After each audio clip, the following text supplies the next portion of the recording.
सोनाई राहत वितरण में धांधली सर्कल ऑफिस का घेराव। सोनाई समिष्ट क्षेत्र में बाढ़ पीड़ित सैकड़ों परिवार बीते 4 दिनों से सरकारी राहत से वंचित हैं। राहत वितरण में अनियमितता के खिलाफ स्थानीय जनप्रतिनिधियों और सामाजिक कार्यकर्ताओं ने सोनाई सर्कल ऑफिस के सामने धरना दिया। प्रदर्शनकारियों ने सरकार पर राजनीतिक भेदभाव का आरोप लगाया और कहा कि जब तक सभी पीड़ितों को राहत नहीं मिलेगी, आंदोलन जारी रहेगा। धरने में सुफियान लश्कर, राका मजमुदार, मसूम बरभुइया समेत कई लोग शामिल हुए। বিগত দিনে সমস্ত আসামের সাথে সাথে কাছাড় ডিস্ট্রিক্ট তথা সোনাইও নির্বাচন হয়েছে, আপনারা সবাই জানেন। এই নির্বাচনে সোনাইবাসী বিজেপির কঠোরভাবে রিজেক্ট করছে। এই রিজেক্ট করার কারণে আজকে সোনাইবাসী যতজন জনগণ হল আছেন, বন্যা আক্রান্ত যারা মানুষ, এখন দুর্ভিক্ষর মাঝে যারা দুঃখিত মানুষ আছে, তারা সবার লগে ভারতীয় জনতা পার্টি শাসিত সরকারে চৌতালা ব্যবহার করে, যার কারণে আজকে এখানে যে ত্রাণ বিতরণের যে সিস্টেমটা, এটা মানুষের ত্রাণ বিতরণ হওয়ার না জীবজন্তুর ত্রাণ বিতরণ হওয়ার, এটা যারা যারা দেখছেন আপনারা সবাই জানেন। আমরা যখন এখানে আইছি, জনপ্রতিনিধি হল আইছেন, আমরা এটা দেখি আমরা অনুভব করছি যে এটা মানুষেরই বাটাওয়ার না জীবজন্তু হলে বাটাওয়ার। আমরা দেখি এরপরেও কিছু মাচ্ছি না, সব গরিব দুঃখী মানুষের ফাইলাকা যে সিস্টেমে যাও, কিন্তু দেখা যায় এখানে এত বাজে সিস্টেম। এই সিস্টেমের গাফিলতির কারণে আজকে আমরা সবার এখানে বইতে লাগছে।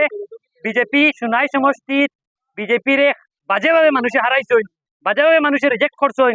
বিজেপির বিগত দিনের আশ্বাস যেভাবে সমস্ত আসামরে দিছিল যে 5 বছর পরে আসামের মধ্যে ফ্লাড একটা হিস্ট্রি হয়ে যাব, আজ 10 বছর হয়ে গেছে ফ্লাড আসামের হিস্ট্রি হয়ে গেছে।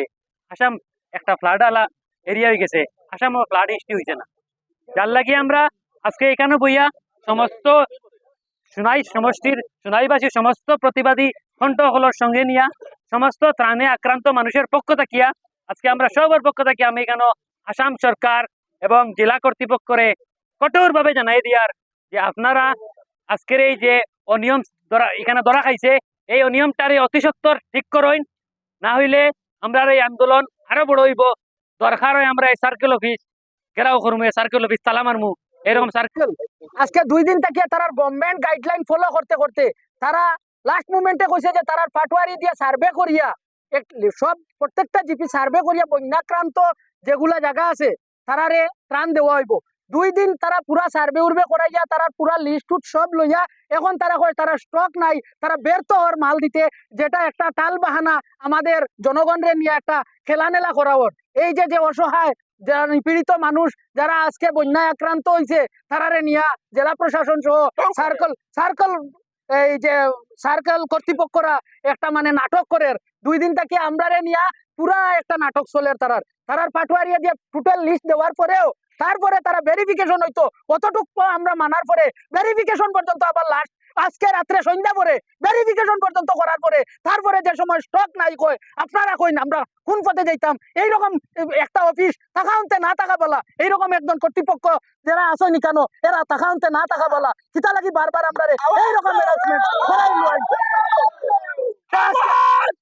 আজকে আমরা এইগুলা যারা গভর্নমেন্ট এমপ্লয়িরা পাটওয়ারিরা যারা জায়গায় জায়গায় গিয়া সার্ভে করিয়া যেগুলা রিকোয়ারমেন্ট দিছই, এইগুলা রিকোয়ারমেন্ট অনুযায়ী আমরা ত্রাণ যদি এই জায়গাত না দেওয়া হয় তাহলে আমরা গণতান্ত্রিক পন্থ দিতে আন্দোলন চালাইয়া যাইমু এবং যতটুক যাওয়া লাগে এটা নিয়ে আমরা যাইতে বাধ্য হই।